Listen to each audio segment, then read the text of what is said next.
G20 की हमारी coverage विश्वोत्सव लगातार जारी है। अब तक G20 में क्या हुआ आपको बताएंगे, इसका क्या प्रभाव होगा वो भी पूरा बताएंगे। नमस्कार, मैं हूं विवेक श्रीवास्तव।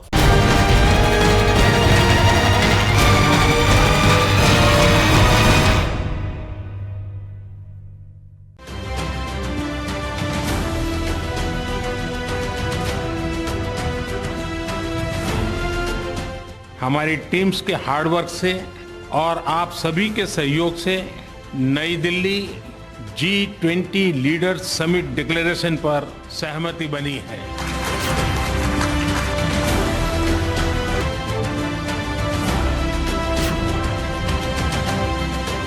हम कनेक्टिविटी का इतना बड़ा इनिशिएटिव ले रहे हैं, तब हम आने वाली पीढ़ियों के सपनों के विस्तार के बीज बो रहे हैं। पीड़ पर आए।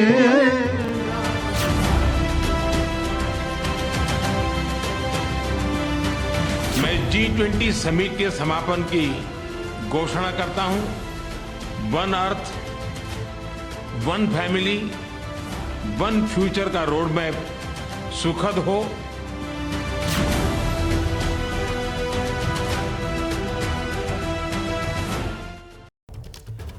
तो देश और दुनिया की 40 खबरों के बाद वक्त G20 की डिटेल्स में पड़ताल का। दिल्ली के भारत मंडपम में आयोजित 2 दिन की G20 समिट का समापन आज हो गया। इस बैठक से दुनिया के कई बड़े फैसले लिए गए। अफ्रीकन यूनियन को G20 का सदस्य बनाना भारत की बड़ी जीत के तौर पर देखा जा रहा है, क्योंकि यह प्रस्ताव पीएम मोदी ने G20 की पहले दिन की बैठक में रखा था, जिसे सभी देशों ने सहमति दी उसमें। और इतना ही नहीं, इस वैश्विक आयोजन के मंच से भारत ने दुनिया को शांति का संदेश भी दिया। भारत में आयोजित G20 समिट से कैसे भारत विश्व गुरु की छवि में नजर आया और इस विराट आयोजन में कैसे हिंदुस्तान की कूटनीति और संस्कृति की झलक दुनिया ने देखी, दुनिया में किस तरह भारत का डंका बजा, इन सब सवालों का जवाब जानेंगे। न्यूज रूम से हमारे साथ जुड़ रहे हैं डिफेंस एडिटर आशीष सिंह, जिनसे हम जानेंगे G20 के सफल आयोजन से कैसे दुनिया में फहरा रहा है हिंदुस्तान का परचम।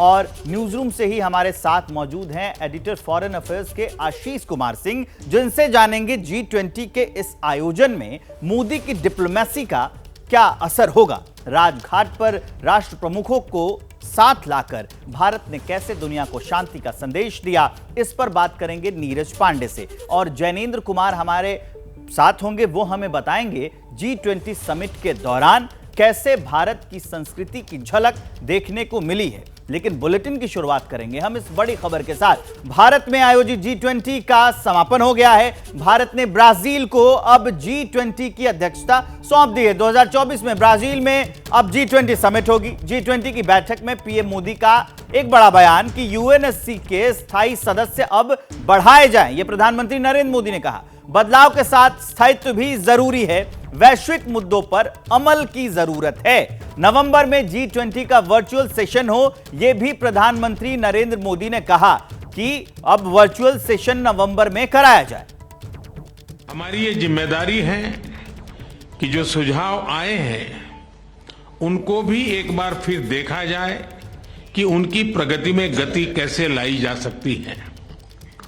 मेरा प्रस्ताव है कि हम नवंबर के अंत में G20 का एक वर्चुअल सेशन और रखें। उस सेशन में हम इस समिट के दौरान तय विषयों की समीक्षा कर सकते हैं। इन सब की डिटेल्स हमारी टीम आप सभी के साथ शेयर करेगी। मैं उम्मीद करता हूं कि आप सब इससे जुड़ेंगे।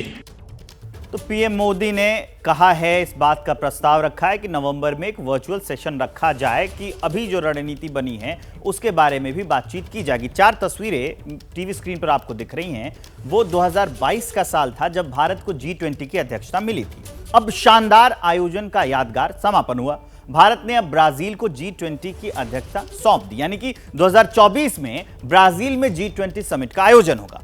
और ये विराट आयोजन भारत की कूटनीति की कामयाबी की कहानी कह रहा है कि कैसे हमारे अलग अलग देशों से आए मेहमानों ने भारत को जाना और भारत की कूटनीति भी इसमें सफल रही। डिफेंस एडिटर हमारे साथ आशीष सिंह जुड़े हुए हैं, सबसे पहले उन्हीं के साथ चलेंगे। आशीष, समापन हो गया है G20 का और भारत का जो ये आयोजन था इसको पूरे विश्व ने देखा, पूरी दुनिया ने देखा कि अब हम कूटनीतिक स्तर पर भी कितना आगे जा रहे हैं।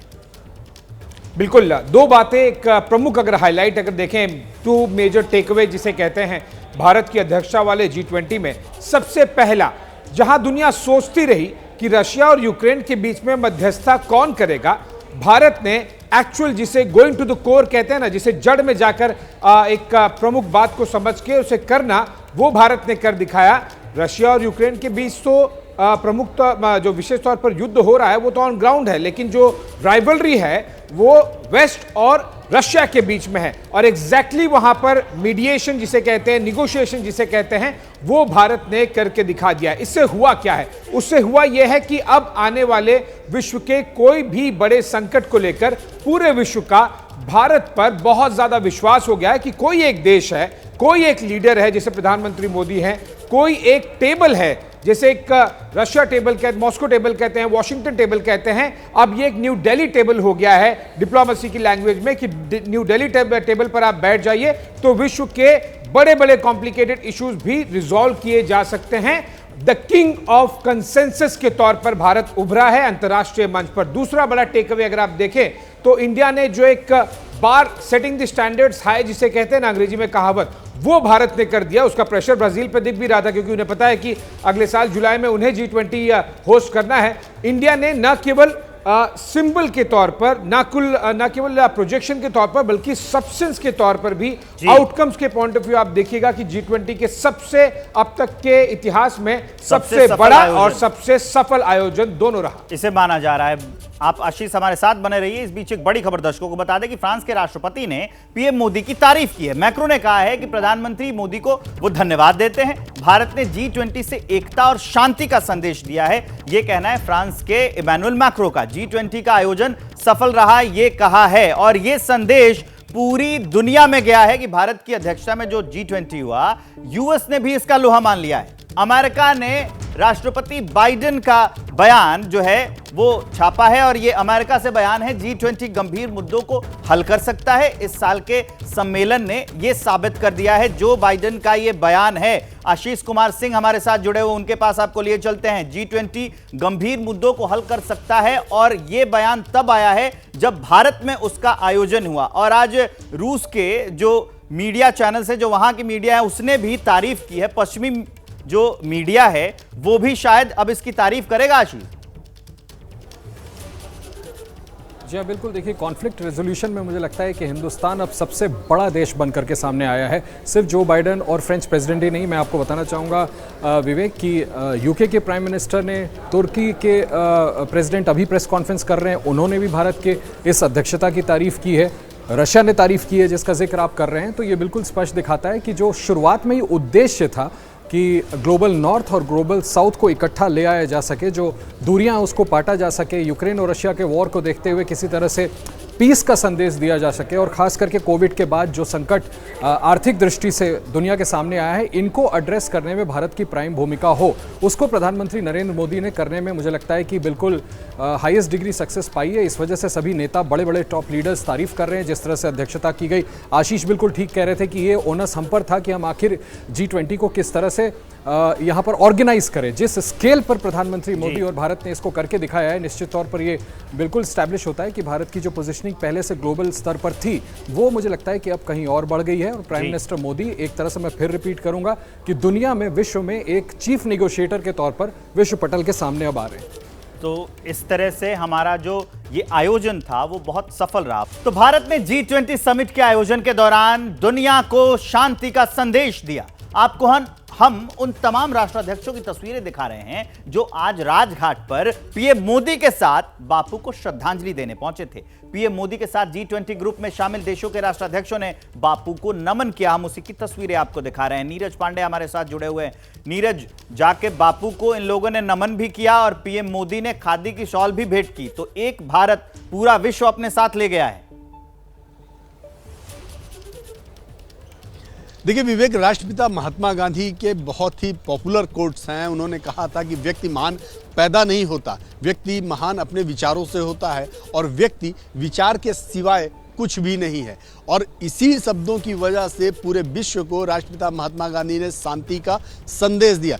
दिल्ली जो बैठक हुई, दिल्ली समिट जो हुई, यहाँ से भी पूरी दुनिया को शांति का संदेश दिया और प्रधानमंत्री नरेंद्र मोदी ने ये करके भी दिखाया। आपको याद हो रशिया और यूक्रेन वार जब स्टार्ट हुआ था तो यूक्रेन में हमारे हजारों स्टूडेंट्स फंसे हुए थे, लोग फंसे हुए थे, लेकिन सोचिए भारत की ग्लोबल ताकत का एहसास उसी समय हो गया था जब दोनों देशों ने वॉर को बीच में ही रोका। और अगर कोई भी व्यक्ति वहाँ से इंडिया का फ्लैग लेके गुजर रहा था तो उसके लिए बाकायदा पैसेज दिया, रास्ता दिया कि आप जाइए क्योंकि आप इंडियन है। तो ये उसी 140 करोड़ लोगों के लोकतंत्र की ताकत है जिसने पूरी दुनिया को और ये भारत का नेतृत्व है जो पूरी दुनिया देख रही है, पूरी दुनिया उसकी गवाह बन रही है। G20 की समिट के दौरान दुनिया ने भारत की विरासत को भी बहुत नजदीक से देखा। कुछ तस्वीरें हम आपको दिखा देते हैं, आपसे साझा कर देते हैं। भारत मंडपम के बाहर नटराज की मूर्ति ने कई लोगों का ध्यान अपनी ओर आकर्षित किया था। वहीं G20 में शामिल मेहमानों की मेजबानी के दौरान कोणार्क चक्र, जहां पर पीएम खड़े थे, सबका अभिवादन कर रहे थे, वो भी काफी आकर्षक था और दुनिया ने जाना, भारत की विरासत को पहचाना, जहां उन्होंने बाइडेन को इसके बारे में जानकारी भी दी थी उसी कोणार्क चक्र के आगे। इसके बाद राष्ट्रपति की ओर से दिए गए डिनर में नालंदा विश्वविद्यालय की झलक भी दिखी। जैनेंद्र हमारे साथ जुड़े हुए हैं। जैनेंद्र, जो भारत को विश्व गुरु कहा जाता है, जिन चीजों से कहा जाता है, जो पुरानी हमारी विरासत है, इसी G20 के बहाने हमने इस पूरी दुनिया को दिखाया, प्रदर्शित किया।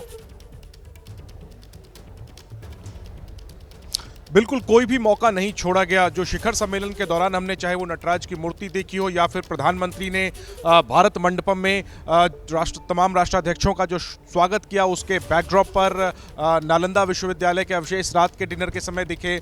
दिन के समय में जो है वो सूर्य मंदिर का जो चक्र है उसकी तस्वीर थी। राजघाट पर साबरमती आश्रम जो है बापू का, उसकी तस्वीर थी। ये तो बीते 2 दिनों में हमें देखने को मिला है, लेकिन ये नहीं भूलना चाहिए कि बीते 1 साल में भारत की अध्यक्षता के दौरान भारत में 60 शहरों में 220 से अधिक G20 की बैठकें हुई हैं। शायद ही देश का कोई राज्य हो जहां G20 की बैठक ना हुई हो। तो G20 को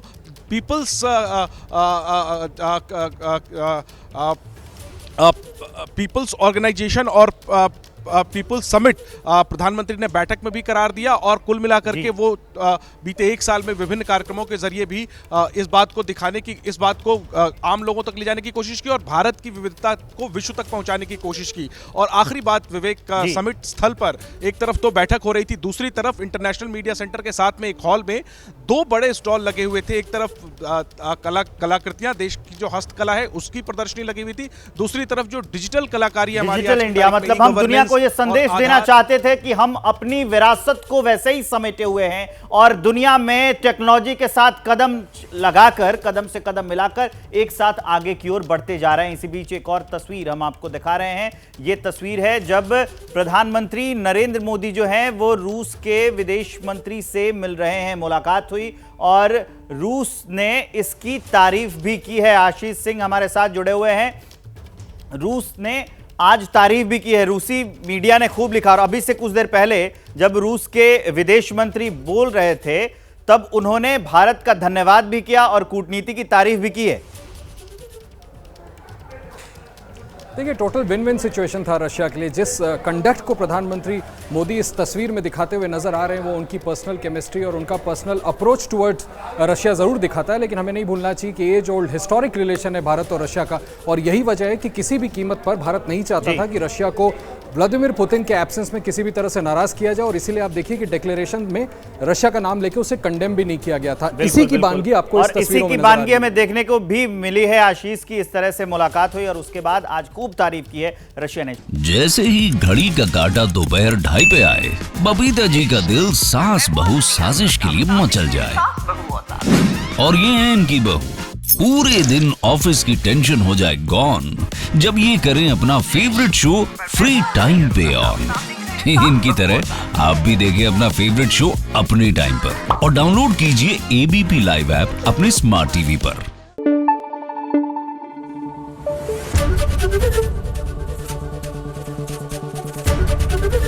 एबीपी न्यूज आपको रखे आगे।